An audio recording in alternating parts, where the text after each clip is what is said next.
은혜와 사랑이 풍성하신 주 여호와 하나님, 계속 비가 내리는 가운데서도 또 저희들의 삶을 주께서 지켜주시고 오늘 이 저녁도 주님 앞에 나와 또 함께 머리 숙여 예배하게 하심을 감사드립니다. 주님의 사랑과 은총이 오늘도 우리 가운데 함께 하심으로 무엇보다 우리가 말씀 앞에서 주님의 선하신 뜻을 깨닫고 또 우리가 살아가야 할 참된 삶을 다시 한번 뒤돌아보는 복된 이 시간 되게 하여 주옵소서. 우리의 삶에 언제나 주님께서 먼저 앞서가시고 저희들 겸손히 주님의 뒤를 따르며 주님의 발자취와 주님의 선하신 뜻에 함께 호흡하며 그래서 주님과 더 아름답게 동행하는 참된 믿음의 길을 날마다 더 성실히 그리고 또 아름답게 걸어갈 수 있도록 우리의 모든 믿음의 삶을 주께서 지키시고 이끄시기를 원하옵고 기도합니다. 오늘도 주님을 향한 모든 시간 가운데 주 성령께서 친히 임재하시고 주관하시기를 원하오며 예수님의 이름으로 기도하옵나이다. 아멘. 찬송 한 곡 더 하죠. 67장 찬송하시고 김윤혜 권사님 기도하시겠습니다.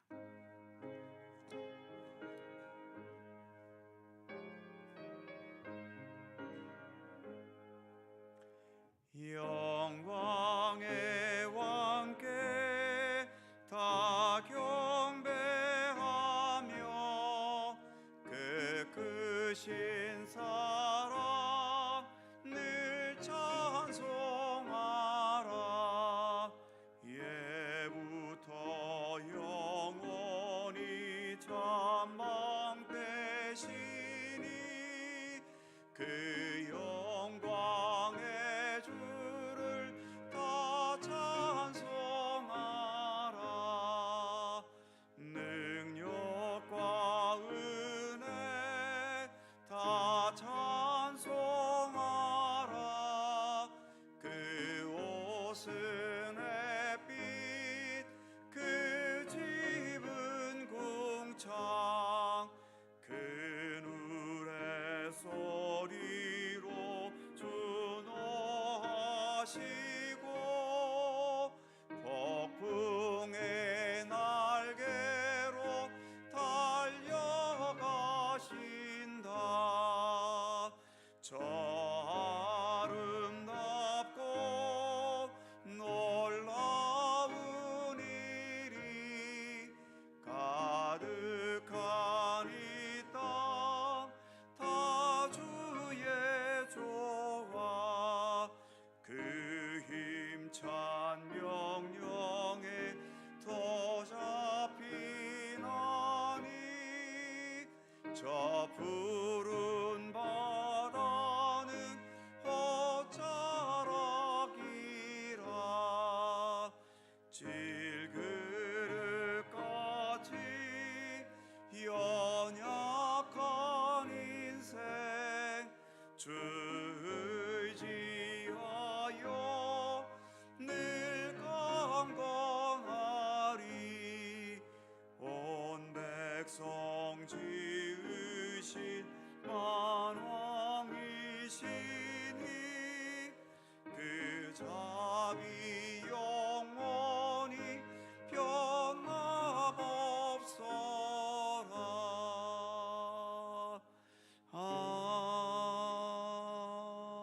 아멘.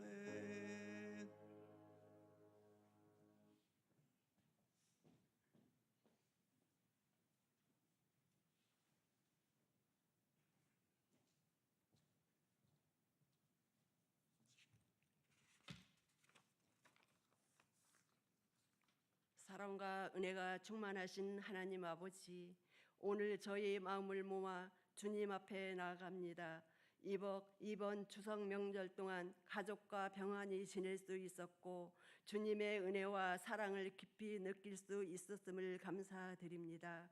건강과 안전을 지켜주시고 서로 감사하며 기쁨과 은혜 가운데 살아갈 수 있도록 인도해 주심에 감사드립니다.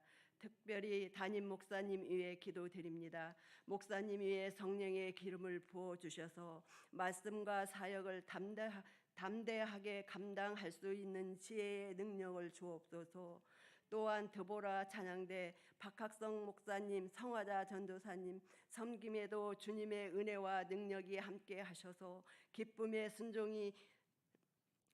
순종이 자연스럽게 흐르도록 하옵소서. 저희 성도들 한 사람 한 사람에게도 성령의 기름을 부어주셔서 어려운 일과 슬픈 일을 당해도 두려움이나 원망에 빠지지 않고 주의 뜻대로 기쁘게 순종하며 살아갈 수 있게 하옵소서.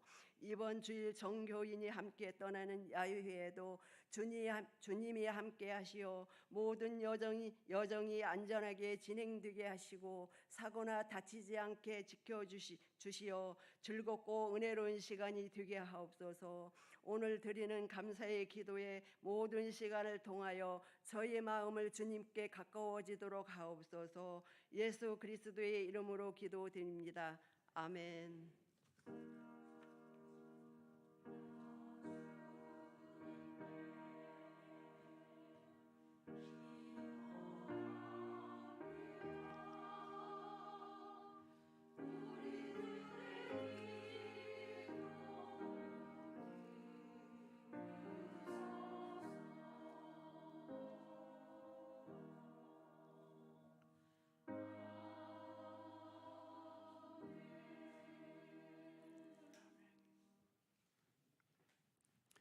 성경 말씀 함께 보지요. 구약 성경 첫 페이지 창세기 1장 1절입니다. 창세기 1장 1절에서 3절까지의 말씀입니다.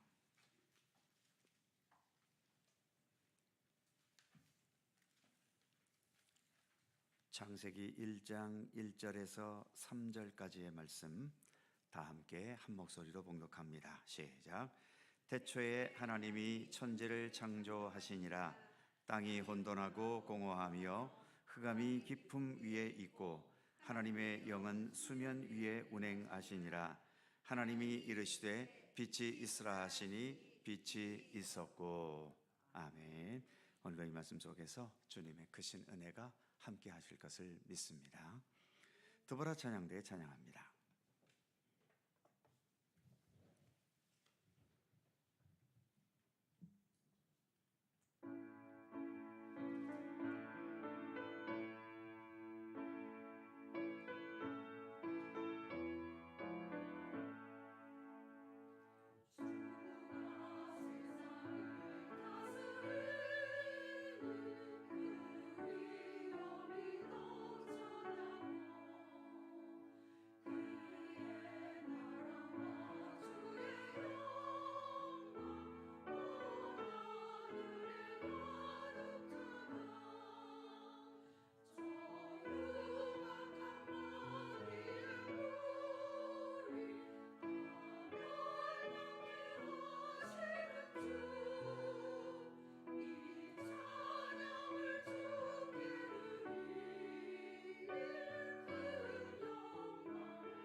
감사합니다. 사도신경 7번째 시간입니다. 지금 사도신경의 첫 줄을 우리가 살펴가고 있죠. 나는 전능하신 아버지 하나님 천지의 창조주를 믿습니다. 먼저 전능하신 하나님의 전능하심을 생각하면서, 물론 하나님은 모든 것을 하나님의 뜻대로 다 하실 수 있는, 못하실 것이 없는 전능하신 하나님이 분명하시고요. 그러나 우리가 그 하나님을 등에 업고 나도 내 하고 싶은 대로 마음껏을 할 수 있다는 그런 의미는 아니지요. 오히려 내가 아무것도 할 수 없는 가장 절망적이고 고통스럽고 아프고 힘들고 그런 상황 속에서도 내가 내 믿음을 펼치 않고 내 양심을 버리지 않고 내 중심을 흐트러뜨리지 않으면서 끝까지 주님을 붙들고 나아갈 수 있는 그 믿음 속에서 하나님의 전능하심을 우리 믿음의 선진들은 깨닫고 또 고백했고 또 그것을 하나님 앞에 신앙으로 고백할 수 있었다는 것.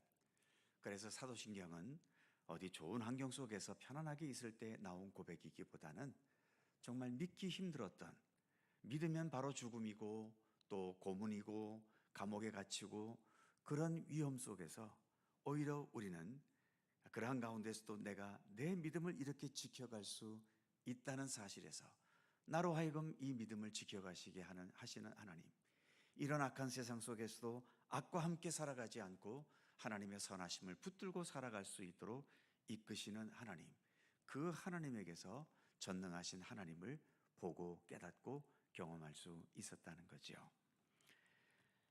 그리고 하나님을 아버지라고 불렀지요. 아버지 하나님. 구약시대 때 사람들은 하나님의 이름을 두려워서 마음대로 부르지를 못했습니다. 그래서 하나님을 우회적인 표현으로 많이 부르려고 했지요. 그것이 대표적인 것이 주님이라는 것이고 주여 이제 이런 것이 그래서 부르게 되었고 또 그 중에 하나가 이제 아버지라는 개념.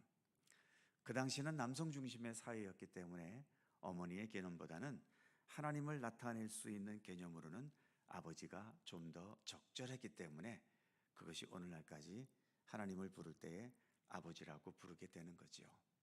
지난번도 말씀드린 것처럼 세상이 변해서 이제는 여성이 오히려 상위가 되는 그런 시대가 되면 하나님을 어머니로 부르게 되는 날도 오게 되겠지요. 그때 되면 아버지라는 개념보다도 어머니라는 개념이 하나님께서 우리를 책임지시고 우리를 돌보시고 인도하시고 이끌어 주시는 그런 개념으로 더 적합하기 때문에 하나님이 어머님으로 불려지는 시대도 오게 될지도 모르지요.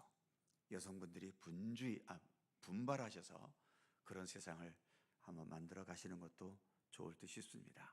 역사 속의 오랜 시간을 너무 남성들만 지배해 와서 이제는 또 여성들이 한번 지배하는 시대도 와야 되지 않겠습니까? 이러면 또 남성분들이 또 싫어하실래나? 역사는 돌고 도는 것이니까요.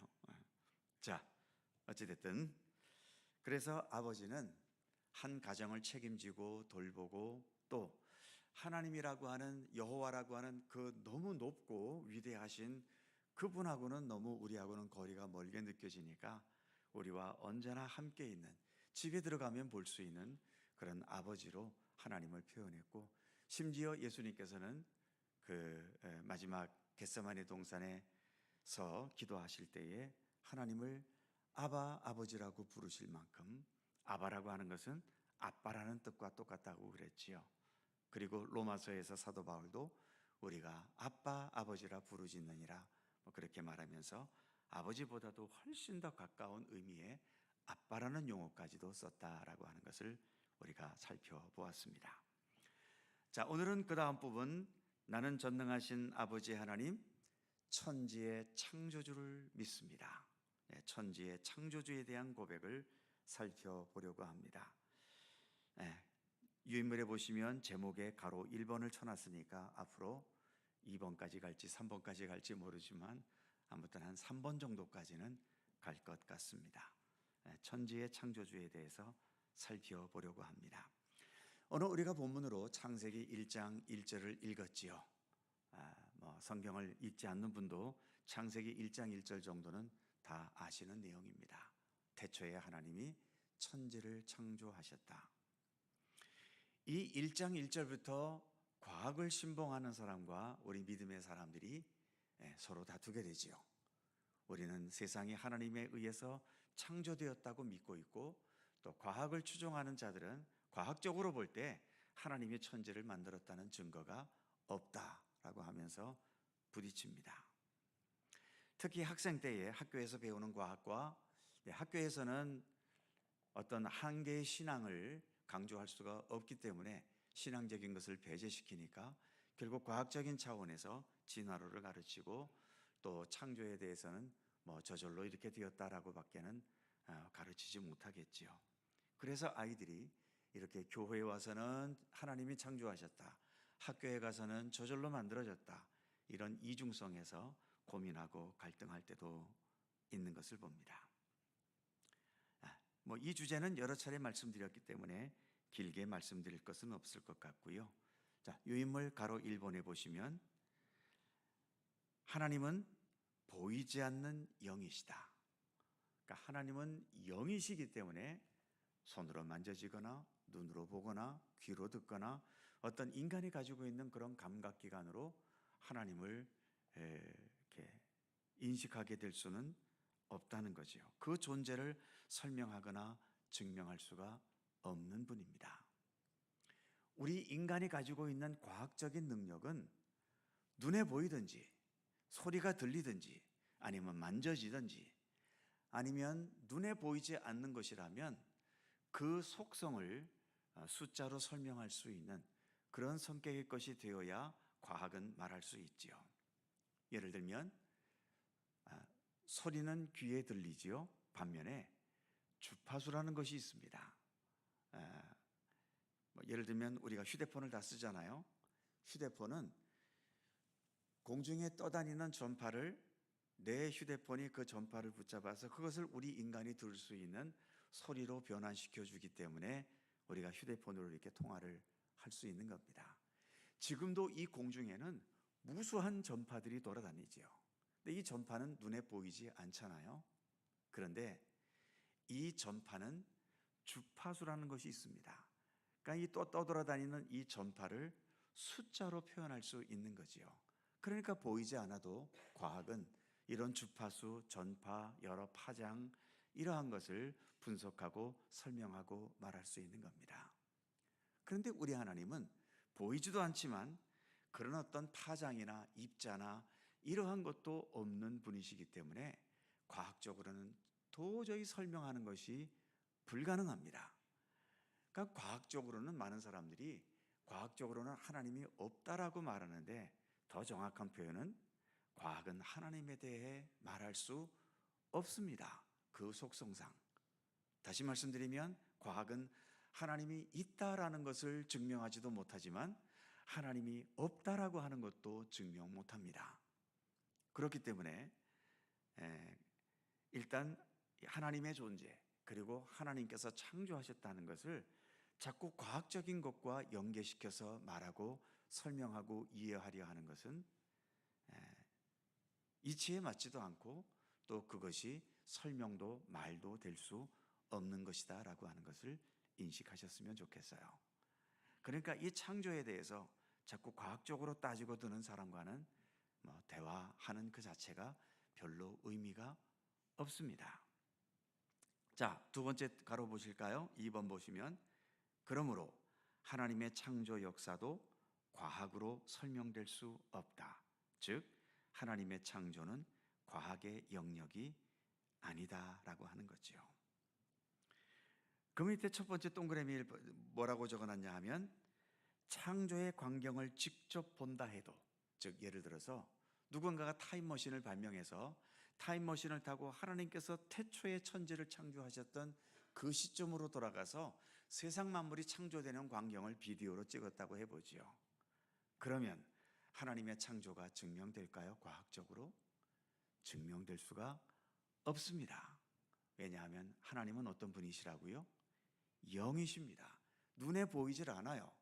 그러니까 하나님께서 창조하셨다고 할 때 무슨 하나님께서 손 모양을 나타내셔서 손으로 지구를 만들어내시고 별을 만들어내시고 그런 광경에 나올 수가 없지요. 비디오는 눈에 보이는 것만 찍을 수 있지 보이지 않는 것은 못 찍잖아요. 그러니까 하나님께서 창조하셨다 하더라도 그 광경을 비디오는 담아낼 수 없습니다. 그러게 그 비디오를 찍어 갖고 와도 과학자들은 이건 저절로 된 것이다 라고 밖에는 더 말을 못하는 거지요. 그래서 다시 한번 강조하지만 이 창조에 대해서는 과학과 연계시키지 말라는 겁니다. 이것은 철저하게 우리의 믿음의 영역이지요. 여러 차례 말씀드린 것처럼 과학은 이 세상에 일어나는 여러 가지 현상들을 과학이라는 그 틀 안에서만 설명할 수 있습니다. 과학의 틀에 벗어나는 것은 설명할 수가 없어요. 그런데 우리 인간이 과학만 갖고 살아갑니까? 우리 인간에게는 문학이라는 것도 있어요. 문학은 과학의 세계를 마음대로 넘나들지요. 제가 여러 차례 예를 들은 것처럼 한 송이 국화꽃을 피우기 위해 봄부터 소쩍새는 그렇게 울었나 보다. 멋지고 아름다운 시지요. 과학적으로 보면 한 송이 국화꽃이 피는 것과 소쩍새가 우는 것이 관련이 있습니까? 과학적으로는 아무런 관련이 없어요. 그런데 문학은 아무런 관련이 없는 것을 멋지게 엮어내고 우리 인간은 거기에서 감동을 받고 또는 삶의 의미를 발견하기도 하고 그렇습니다. 그리고 사람이 서로 사랑하게 되잖아요. 도대체 왜 사랑하게 되는지 과학은 못 밝힙니다. 왜 수많은 사람들이 있는데 나는 저 한 사람만 사랑해서 그 사람과 결혼하게 됐을까요? 그리고 왜 부모는 자녀를 그렇게 본능적으로 사랑하게 될까요? 그 본능은 우리 머릿속에 어디에 담겨져 있습니까? 그러니까 왜 사랑하는지, 사랑하는 현상에 대해서는 과학이 말할 수 있을지 모르지만 왜 도대체 사람은 사람을 사랑하게 되는지, 그리고 왜 부모는 다른 사람보다도 내 자녀를 그토록 목숨을 바쳐가면서까지 사랑하게 되는지 과학은 설명할 수 없습니다. 그냥 모성 본능이다라는 그 정도로까지는 설명할 수 있겠지만 왜 모성 본능이 생겨나는 건지 그것에 대해서는 과학은 설명할 수 없습니다.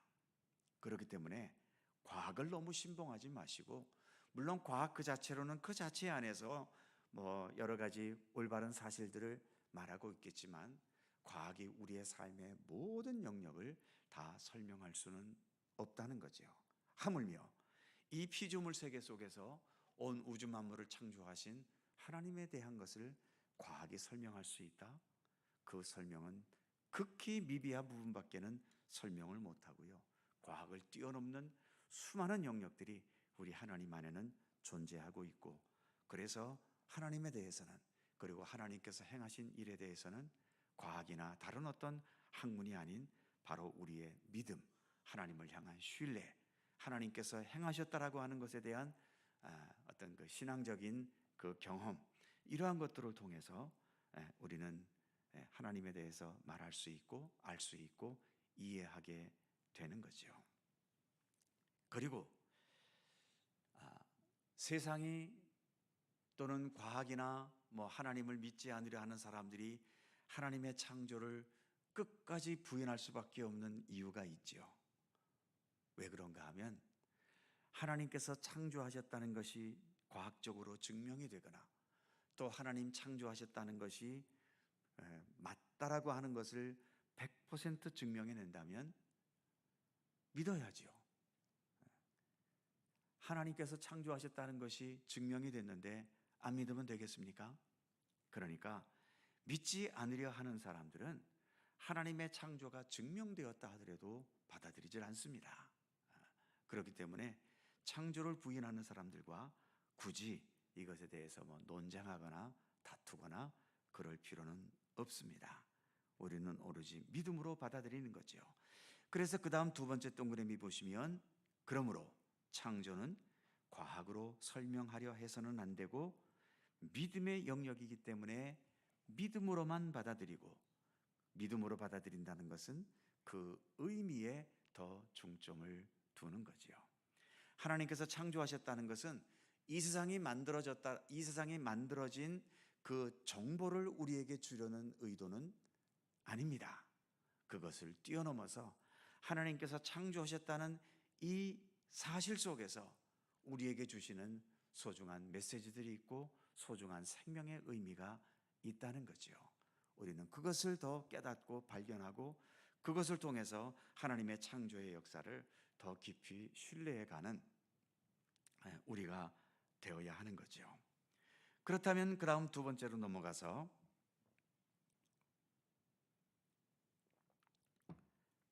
창조는 무엇과 가장 연관되어 있는가?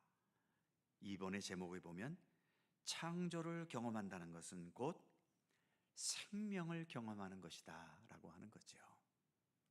하나님의 창조 속에는 생명의 하나님께서 펼쳐가시는, 하나님만이 펼쳐가실 수 있는 생명 역사가 담겨 있다는 겁니다.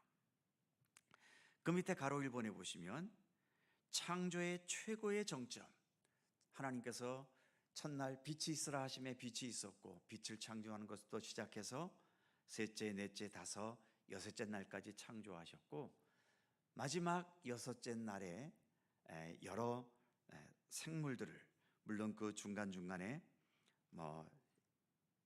식물들을 먼저 창조하시고 또 동물도 창조하시고, 이제 그 후에 맨 마지막에 사람까지 창조하셨잖아요. 그 창조의 최고의 정점은 생명을 창조하신 겁니다. 그래서 하나님께서 다른 모든 생물들은 다 말씀으로 생명까지 창조하셨지 않습니까? 짐승들은. 마지막 날 최후의 피조물인 우리 인간을 창조하실 때 흙으로 사람의 형상을 빚으시고 그 코에 하나님의 생기, 즉 하나님의 생명의 호흡을 불어넣으셨다라고 창세기에는 말하지요. 그랬더니 그 무생물이었던 흙이 생명체 중에서도 가장 최고의 생명체인 사람이 되었다라고 창세기는 말하고 있는 거죠. 그러니까 우리 인간의 창조의 그 어떤 과정을 우리 인간이 가진 말로는 흙으로 창조되었다라고 밖에는 말할 수 없는 겁니다. 우리 인간이 가진 표현력으로는 우리 인간에게 있는 이 생명이 어떤 과정을 통해서 우리 인간에게 주어졌는가라고 하는 것을 설명할 수 있는 말이 이렇게 흙에 하나님의 생명이 불어넣어짐으로 인간이 되었다라고 하는 이 정도로 밖에는 우리 인간이 가진 말로는 설명이 되지 않습니다. 그 창조의 과정 속에 어떠한 하나님의 구체적인 손길과 섭리와 역사가 있었는지는 나중에 천국에 가셔서 하나님께 잘 물어보시면 잘 설명해 주시겠지요. 아무튼 창세기에서 말하는 하나님의 창조의 최고의 정점에는 생명 창조이고, 그 중에서도 우리 인간의 창조가 모든 창조 중에서 가장 최고 정점에 있다라고 하는 거죠. 이런 생명 창조 사건을 이스라엘 백성들이 가장 확실하게 인식할 수 있었던 것이 두 번째 보시면 출애굽 역사입니다. 출애굽 역사. 이스라엘 백성들이 애굽에서 400년 가까운 세월을 노예 생활을 했잖아요. 죽음과도 같은 세월입니다. 살아있어도 죽은 것과 다를 바 없는 어둠의 역사죠. 그리고 이스라엘 자신들은 죽었기 때문에 자신들의 힘으로는 그 애굽에서 빠져나올 수 있는, 해방을 할 수 있는 그러한 능력이, 가능성도 그들에게는 없습니다. 우리나라처럼 36년 정도가 아니라 400년 가까운 세월을 애굽에서 지냈다면 이미 그 역사는 끝나버린 거지요. 그런데도 하나님께서 이처럼 모세를 통해서 이스라엘 백성들을 애굽에서 건져내셨잖아요. 이 사건이야말로 죽음 속에서 우리에게 생명을 부여하신 사건입니다. 애굽에서 우리가 정말 버려진 흙처럼 그렇게 살았던 존재인데, 그래서 수없이 애굽 사람들에게 짓밟히고 애굽 사람들이 마음껏 갈아엎기도 하고 하면서 그런 흙과 같은 생애를 살았던 우리가 하나님께서 베푸신 이 출애굽의 역사, 구원의 역사를 통해서 이제는 우리가 우리 스스로 살아갈 수 있는 생명의 사건이 우리에게 열렸다는 거죠. 그래서 이 출애굽의 역사 속에서 이스라엘 백성들은 하나님께서 온 천지 만물을 창조하신 하나님을 인식할 수 있게 되었던 거죠. 그래서 이 창조의 역사는 바로 생명 경험이다 라고 말하는 이유가 여기에 있는 겁니다. 더 나아가 우리 기독교에는 출애굽 역사만 있는 것이 아니라 그 다음 3번에 보시면 무슨 역사도 있습니까? 예수님의 부활의 역사가 있습니다. 부활은 글자 그대로 정말 죽은 거지요. 예수님께서 십자가에 못 박혀 죽으셨듯이 우리 모든 인간들은 다 죽음이라는 이 강을 건널 수가 없습니다. 많은 사람들이 죽으면 모든 게 다 끝이다 라고 여기면서 그래서 죽음을 두려워하고 죽음을 저주처럼 생각하기도 하지요. 그런데 예수님은 그 죽음 속에서 새로운 생명의 역사, 그리고 이때의 생명은 다시 또 죽는 불완전한 역사가 아니라 다시 살아나심으로써 영원히 죽지 않는, 그래서 나중에 나오겠습니다만 예수님에 대한 고백 속에서 장사된 지 사흘 만에 죽은 자 가운데서 다시 살아나셨으며, 그 다음에 뭐지요?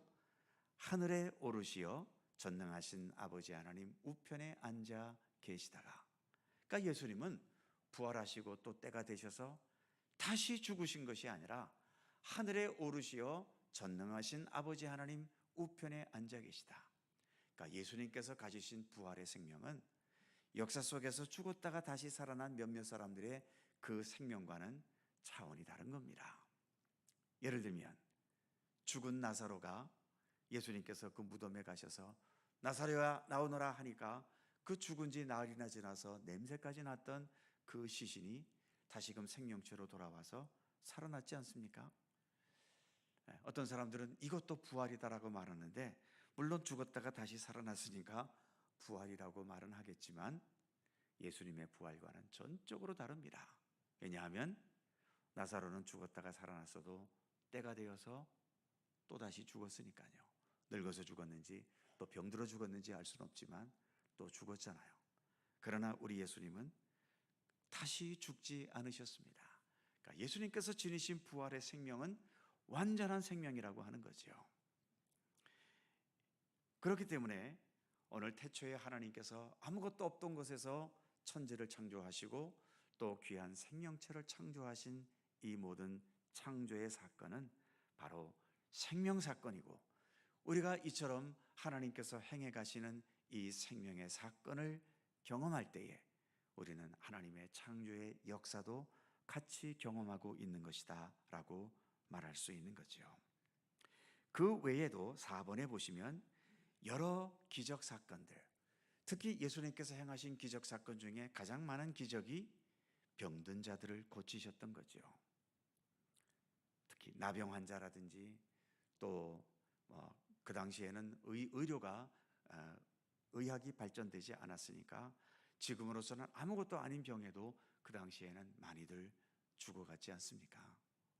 그래서 병에 걸린 것은 곧 죽음이라고 인식됐던 시대이기도 한데, 그런 세상 의학으로도 고칠 수 없어서 죽음밖에는 생각할 수 없었던 자들에게 우리 예수님께서는 그들의 병을 치료해 주심으로 다시금 나음을 얻게 되는 은총을 주셨지 않습니까?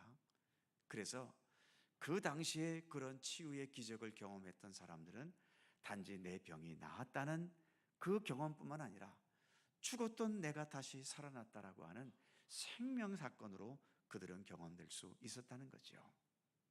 기억나시는지 모르겠지만 바로 지난주일 설교가 그런 내용이었지 않습니까? 예수님께서 길을 가시다가 10명의 나병 환자들이 지나가는 길에 만나게 되었죠. 이 나병 환자들이 예수님을 향해 예수님 우리를 불쌍히 여겨주십시오 간절히 간청할 때에 예수님께서 그래, 그렇다면 너희의 몸을 가서 제사장에게 보여라. 제사장에 보여라 하신 이유는 그 당시에 나병 환자들은 일반 사람들 사는 생활에 들어올 수 없었잖아요. 버려진 나환자병촌에서만 살아야만 했는데, 이 사람이 병이 낫고서 다시 일반 사람들에게로 들어가려면 제사장이 그 나은 것을 일일이 살펴보고 제사장이 그래 다 나았다라고 선언해 주어야만 일반 사람들 공동체로 들어올 수 있었던 거지요. 그래서 예수님께서는 그 나병 환자들에게 너희 몸을 먼저 제사장에게 보여라 라고 말씀하셨지요. 바로 이 나병 환자들이 예수님의 명령을 따라 제사장을 향해 가는 그 도중에 자기 몸에서 나병이 없어지는 기적을 경험하게 됐던 겁니다. 모두가 다 기뻤겠지요. 그런데 그 중에 9명 유대인들은 그냥 그 길로 달려가서 제사장에게 달려가기를 바빴지요. 빨리 내 몸이 나았다는 것을 확인받아야 내가 자유로울 수 있기 때문에 그랬겠지요. 하지만 그 중에 한 명, 사마리아 사람은 자기 몸이 낫게 된 것을 알고 그 자리에서 하나님께 영광을 돌리고 발걸음을 돌이켜 제사장에 가는 것이 아니라 이 기적을 행하신 예수님께로 돌아와 그 앞에 엎드려 감사했다라고 하지 않습니까?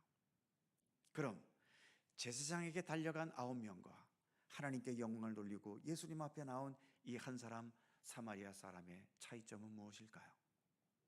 그 9사람은 그냥 기적으로 체험한 겁니다. 아, 병이 나았구나. 하지만 이 한 명의 사마리아 사람에게 이 치유의 기적은 단지 병이 나은 것이 아니라 내가 죽었다가 다시 살아난 것 같은 생명의 경험으로 여겨졌던 거죠. 그렇기 때문에 다른 사람들과는 비교할 수 없는 감격과 기쁨과 감사가 있었던 것이고, 그래서 나에게 있어서는 제사장에게 가서 내가 빨리 자유롭게 다니는 이것보다 더 중요한 것이 나에게 이와 같은 생명의 역사를 펼치신 우리 하나님, 그 하나님께 영광 돌리고 이 모든 것들이 예수 그리스도를 통해 나타났으니까 그 예수님에게 나아가서 엎드려 감사하는 것이 이 사람에게는 먼저였던 겁니다. 그래서 이와 같은 여러 기적 사건들도 바로 생명의 경험으로, 생명 사건으로 경험되어지고, 또 이런 사람들에게는 온 천지 만물이 이렇게 우리 가운데 존재할 수 있게 된 것은 저절로가 아니라 이것은 오직 하나님께서 행하시는 생명의 역사, 생명 사건, 창조의 역사가 아니고서는 불가능하다는 것을 믿고 신뢰하게 되는 거지요. 그러니까 하나님의 창조는 어떤 과학적인 원리를 가지고 자꾸 이해하거나 설명하려고 해서는 안 되고요. 하나님께서 우리 가운데 펼치셨던 그 놀라운 여러 생명의 역사들, 지금도 우리 가운데 이루어 가시는 하나님의 생명의 역사들, 거기에서 우리는 하나님의 창조를 이해하고 받아들이고 또 믿고 인정해야 하는 거죠. 그래서 그 다음 5번에 보시면 창세기 1장 2절 말씀을 적어놨죠. 땅이 혼돈하고 공허하며 흑암이 깊음 위에 있고 하나님의 신은, 하나님의 영은 수면에 운행하시니라. 그러니까 1장 1절에 태초에 하나님이 천지를 창조하시니라 해놓고 곧바로 이어지는 2절에 하나님께서 창조하실 때의 그 상황이 어떠했는가? 땅이 혼돈하고 공허하고 흑암이 깊음 위에 있었다. 그러니까 하나님께서 행하신 이 창조의 역사는 이 혼돈과 공허와 흑암이라고 하는 이 환경에서 질서를 잡고 생명을 창조하시고 또 빛이 있게 하시고, 그래서 지금 우리가 살고 있는 것과 같은 이 온 우주 만물과 우리가 사는 이 지구 땅덩어리까지 하나님께서 하나하나 그 모든 혼란과 공허와 흑암을 극복해 가신 과정으로 창세기는 설명하고 있는 겁니다. 자, 그래서 5번을 다시 보시면, 가로 5번을 다시 보시면 창세기 1장 2절 혼돈, 공허, 흑암의 세상으로부터 질서, 생명체 존재, 광명의 세상으로 새롭게 시작되는 세상을 말해주고 있다는 거죠. 그러니까 창조의 역사는 태초에 딱 한 번만, 물론 우주 만물이 만들어지는 창조는 그때 딱 한 번 있었지만 그 창조의 의미는 지금 우리가 살아가고 있는 이 시대 속에서도 여전히 하나님의 창조의 역사는 계속되고 있다는 것을 말해주고 있는 거지요. 그 밑에 동그라미 보시면 오늘의 인간의 죄악과 어리석음으로 인한 혼돈과 공허와 흑암의 현실, 혼돈, 공허, 흑암이 태초에 그 당시에만 있던 것이 아니라 오늘도 여전히 존재하잖아요.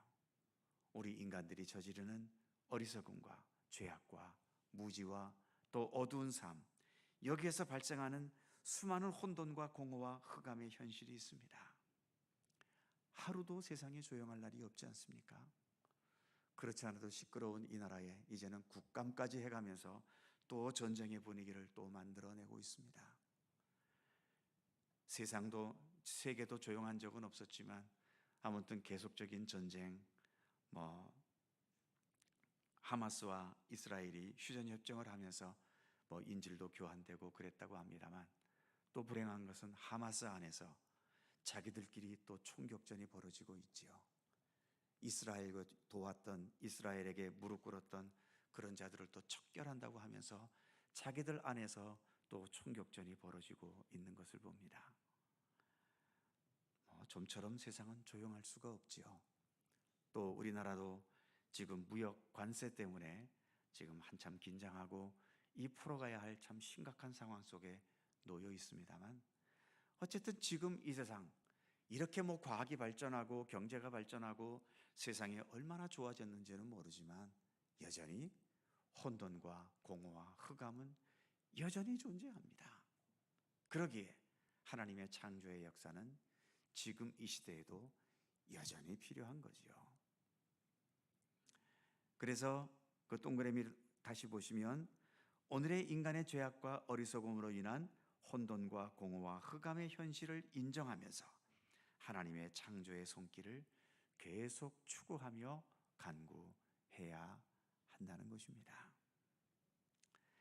자, 마지막 세 번째, 창조의 역사와 원동력인 하나님의 말씀. 자, 3절에 보시면 하나님이 이르시되 빛이 있으라 하시니 빛이 있었고, 그러니까 하나님은 창조를 하나님이 이르시되, 즉 말씀으로 창조하셨던 겁니다. 그래서 3번의 제목처럼 창조 역사의 원동력은 하나님의 말씀이었다라고 하는 거죠. 자, 가로 1번에 보시면 창세기에서 매일매일마다 창조를 시작하실 때의 시작이 하나님이 이르시되 말씀하셨다는 것에서 시작이 되지요. 그래서 1장 3절, 6절, 9절, 14, 20, 24 이렇게 엿새 동안 창조를 진행하실 때 그 시작이 하나님이 이르시되라는 말씀으로 시작되었다는 거죠. 그 말씀 속에는 가로 2번에 있는 것처럼 무에서 유를 창조하시는, 죽음에서 생명이 있고 어두움에서 빛이 있고 혼돈 속에서 질서가 있고, 이처럼 하나님께서는 무에서 유를 창조해 가셨다라고 하는 겁니다. 다시 반복하지만 2절에서 혼돈과 공허와 흑암이 깊었다라고 말하고 있지요. 혼돈 속에서 하나님은 하늘과 땅을 구분하시고 또 바다와 육지를 구분하시고 낮과 밤을 구분하시고 그 혼돈 속에 세상 모든 만물이 움직여져가는 질서를 창조해 내신 거지요. 그 다음에 공허가 있었다고 하지요. 아무리 세상이 아름답게 만들어지면 뭐합니까? 생명체가 없으면 존재의 의미도 없지요. 바로 이 세상이 세상일 수 있는 것은 생명체들이 존재하기 때문이 아닙니까? 물론 짐승들만 있어도 아름다울 수는 있겠습니다만, 그래도 역시 세상은 우리 인간이라는 존재가 존재해야 세상을 하나님의 뜻에 따라 다스리고 또 운영해 가고 또 그렇게 되지 않겠습니까? 그래서 공허했던 이 땅에 하나님께서 생명체를 두시고 우리 인간을 두신 거지요. 또 흑암이 깊었다, 어둡고 캄캄했던 곳에 주님은 첫날부터 빛이 있으라 하면서 빛을 창조하셨고, 그래서 그 빛 속에서 참된 길을, 생명의 길을, 의미 있는 것을, 아름다운 것을, 진실한 것을 추구해 갈 수 있도록 우리에게 그 길을 열어주신 것이죠. 이것이 무에서 유를 창조하시는 능력이고, 이처럼 무에서 유를 창조하시는 능력이 하나님이 이르시되 하나님께서 말씀하신 그 말씀 속에 담겨 있다는 겁니다. 그래서 오늘도 우리는 하나님의 말씀을 대하고 그 말씀 속에서 창조의 능력, 우리를 구원하시는 구원의 능력, 우리를 날마다 새로운 피조물이 되게 하시는 그러한 주님의 손길들을 이렇게 말씀 속에서 보고 듣고 깨닫고 경험해 가고 있는 겁니다. 말씀에 대해서는 세 번째 보시면 히브리서 4장 12절 같이 볼까요? 시작. 하나님의 말씀은 살아있고 활력이 있어 좌우의 날선 어떤 검보다도 예리하여 혼과 영과 관절과 골수를 찔러 쪼개기까지 하며 또 마음의 생각과 뜻을 판단하나니. 그렇죠. 지금도 하나님의 말씀은 창조의 능력으로 우리 가운데 그렇게 역사하고 있다는 겁니다. 더 나아가 네 번째 요한복음 1장 14절 같이 볼까요? 시작. 말씀이 육신이 되어 우리 가운데 거하심에 우리가 그의 영광을 보니 아버지의 독생자의 영광이요 은혜와 진리가 충만하더라. 아멘. 말씀이 육신이 되셨다. 그러니까 예수님은 하나님께서 창조하셨던 그 창조의 말씀이 담긴 분이 우리 인간과 같은 육신으로 이 땅에 오신 분이라고 하는 거죠. 그래서 예수님은 이 땅에 오셔서 또 새로운 창조의 역사를 우리 가운데 행하셨고, 그래서 사도 바울은 이러한 주님의 창조의 능력을 깨달았기 때문에 그 유명한 고린도후서 5장 17절 무슨 말씀이죠? 누구든지 그리스도 안에 있으면 무엇이다? 새로운 피조물이다. 옛것은 지났으니 보라 새 것이 되었도다. 예수 그리스도를 통해서 날마다 새로운 창조의 역사가 이루어지는 것을 우리에게 설명하고 있는 거지요. 그래서 창조의 역사의 원동력인 하나님의 말씀. 그래서 오늘도 우리는 말씀을 대하고 말씀과 함께 살아가고 말씀과 더불어서 오늘도 우리는 이렇게 믿음의 길을 걸어가고 있는 것이죠. 자, 이렇게 해서 오늘 내용을 우리가 함께 살펴보았습니다. 기도하겠습니다. 오늘의 말씀을 생각하면서 우리가 창조 시대로 돌아갈 수는 없지만 우리의 사는 이 시대 속에서 하나님께서 행하시는 생명 사건, 특별히 예수 그리스도를 통하여 나타난 부활의 역사와 또 주님께서 행하신 기적 속에서 나타난 생명의 경험들, 그리고 지금도 온 우주 만물이 이처럼 생명을 이어가고 또 우리도 이렇게 이 땅에서 날마다 주님 돌보심 속에 살아가는 이 삶 속에서 주님께서 나에게 베푸시는 생명 사건을 더 깊이 보고 깨닫고 알게 해주실 것을 기도하실 수 있기를 바랍니다. 그래서 주님의 부활, 하나님의 창조, 조금도 의심할 바 없이 이 모든 것이 하나님께서 행하신 역사요 능력임을 깊이 믿고 알 수 있게 해달라고 기도하실 수 있기를 바랍니다. 복잡하고 어지러운 나라와 민족과 온 세계를 위해서 기도해 주시고 하나님의 참된 평화, 그리고 하나님의 정의와 또 공의가 올바로 지배하는 이 땅, 이러한 세상이 될 수 있도록 위해서 기도해 주시기 바랍니다. 여러 고통과 아픔과 질병과 또 삶의 어려움 속에 있는 성도들을 위해서 기도해 주시고 어려운 가운데서도 믿음을 잃지 않고 주님과 온전히 동행하는 참된 믿음의 길을 걷도록 위해서 기도해 주시기 바랍니다. 교회와 또 여러분들의 가정과 또 생각나시는 대로 우리의 중보하면서 함께 통성으로 2, 3분 간절히 기도하겠습니다. 한 목소리로 기도합니다. 거룩하신 아버지 하나님, 은총과 사랑을 감사합니다. 오늘도 이 저녁 또 주님 앞에 나와 함께 머리 숙여 기도하게 하심을 감사합니다. 거룩하신 주님, 나는 전능하신 아버지 하나님, 천지의 창조주를 믿는다고 우리가 오늘도 이렇게 고백하고 있습니다. 무엇보다 하나님의 창조를 더 깊이 믿고 신뢰케 하여 주시옵소서. 어떤 과학적인 근거 때문이 아니라 이처럼 하나님께서 우리 가운데 생명의 역사를 펼치시고 생명 사건을 지금도 펼쳐가시며 무엇보다 예수 그리스도를 통해서 예수님의 그 부활의 역사를 통하여 오늘도 우리를 참된 생명과 구원의 길로 이끌어 가시는 주님의 섭리 속에서 진정한 창조의 성질을 또 창조의 능력을 우리가 믿고 깨달아 알 수 있도록 하나님 함께해 주시기를 원하옵고 기도합니다. 그리하여서 우리가 아버지 하나님도 기쁨으로 주님을 찬미하며 창조의 하나님을 더 높일 수 있는 우리의 삶이 되게 하시기를 원하옵고 기도합니다.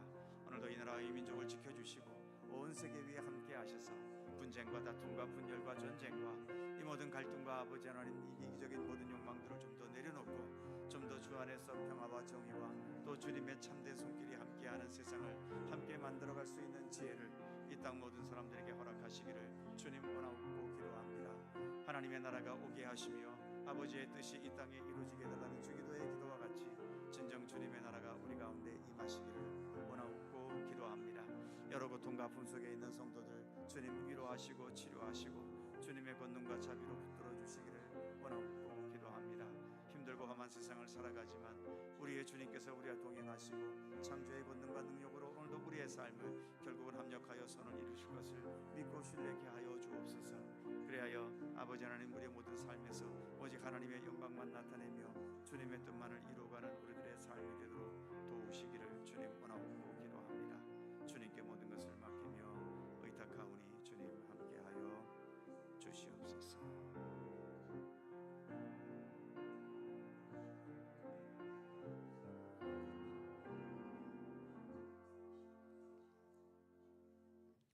거룩하신 하나님, 하나님께서 창조의 역사를 펼치셨기에 이 세상이 존재했고 또 이 세상이 있기에 우리 같은 사람들이 또 여기에서 이렇게 살아갈 수 있지 않겠습니까? 늘 매일매일 살아가면서 삶의 문제에만 너무 얽매여 하나님께서 펼쳐가시는 이 창조와 생명과 구원의 역사를 잃어버리지 않도록 저희들을 붙들어 주시기를 원하고 기도합니다. 하늘에 떠 있는 태양에서도, 날마다 숨 쉴 수 있는 공기에서도, 매일매일의 양식을 먹을 때마다 하나님께서 오늘도 우리 가운데 생명 사건을 펼쳐가시고, 그래서 하나님의 손길 속에 우리가 오늘도 살아있음을 느끼고 인식하면서 주님의 생명의 역사를 노래하게 하시고, 그 생명 사건 속에서 온 우주 만물을 창조하신 창조주 우리 하나님을 노래하고 기뻐하고 감사할 수 있는 우리들의 믿음이 되게 하여 주시옵소서. 오늘 이 저녁도 주님 앞에 나와 머리 숙인 모든 주의 사랑하는 백성들, 저들의 삶을 주께서 더욱더 잘 아시오니 일일이 주님께서 보살피시고 사랑과 은혜의 손길로 함께해 주셔서 때로 여러 삶의 문제들이, 때로는 아픔들이, 풀리지 않는 삶의 과제들이 우리를 힘들게 할 때도 있지만 결국은 합력하여 선을 이루게 하시며 결국은 하나님께서 뜻하시고 계획하신 모든 것들을 우리의 모든 삶을 통하여 이루어 가실 것을 믿고 신뢰하면서 주님께 모든 것을 맡기고 의지하며 주님과 참되게 동행해가는 진실한 믿음의 길을 성실히 걸어가도록 언제나 우리를 붙드시고 지켜주시기를 원하고 기도합니다. 오늘도 함께 하신 주님께 감사드리며 우리 구주 예수 그리스도의 거룩하신 이름으로 기도하옵나이다. 아멘. 자, 서로 살펴보시면서 사랑의 인사 나누시기 바랍니다. 건강하시고 복되시고. 고맙습니다. 두 가지 광고가 있습니다. 김순열 명예집사님이라고 계십니다. 몸이 아프셨고 또 치매까지 있으셔서 교회에 못 나오신 지는 10년이 훨씬 넘으셨지만 그래도 교회에서 신방을 가고 관계를 맺었던 집사님이십니다. 오늘 하나님의 부르심을 받으셨습니다. 유족들이 우리 교회에서 장례를 치러주기를 원하셔서 입관 예배가 내일 오후 6시 속초 의료원 장례식장에서 있고요. 발인 예배가 모레 오전 7시에 역시 속초 의료원 장례식장에서 있습니다. 교회와 관계를 맺지를 못하셨기 때문에 교회에 아는 분이 없고 그러다 보니 장례식장에 우리 교회 성도들 중에 찾아갈 만한 분은 없는 것 같습니다. 시간 되시는 분들 입관 예배와 또 발인 예배 때 같이 함께 해주시면 유족에게 더 큰 위로가 될 것 같습니다. 함께 해주시기 바라고요. 또 한 가지는 아까 우리 김연애 권사님 기도 중에도 야외 예배를 위해서 기도해 주셨는데 오늘 남성교회에서 회의와 숙고를 거듭한 끝에 야외 예배는 취소하기로 결정을 했습니다.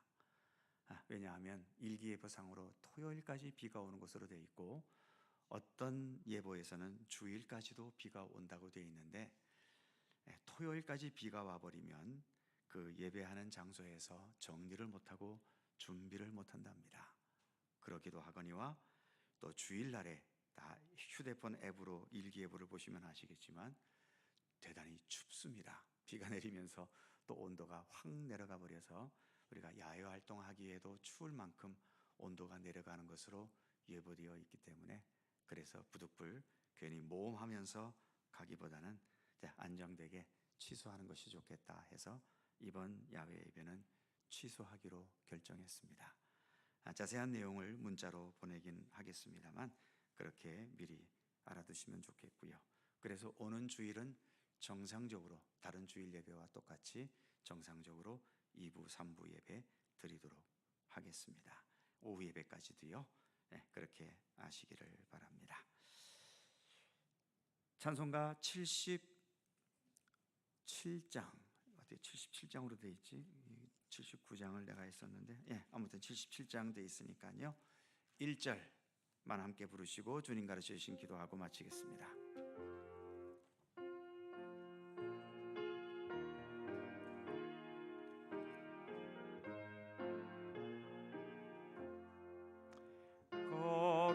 거룩하신 하나님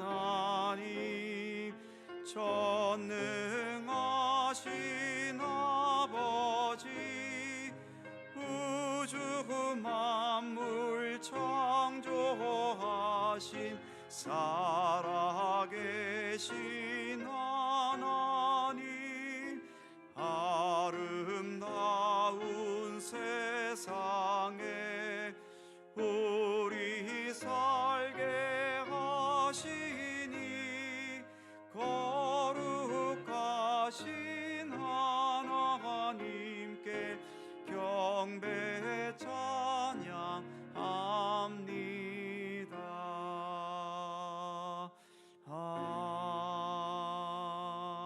아멘. 주님 가르치신 기도하겠습니다. 하늘에 계신 우리 아버지, 아버지의 이름을 거룩하게 하시며 아버지의 나라가 오게 하시며 아버지의 뜻이 하늘에서와 같이 땅에서도 이루어지게 하소서. 오늘 우리에게 일용할 양식을 우리가 우리에게 잘못한 사람을 용서하여 준 것 같이 우리 죄를 용서하여 우리를 시험에 빠지지 않게 하시고 악에서 구하소서. 나라와 권능과 영광이 영원히 아버지의 것입니다. 아멘.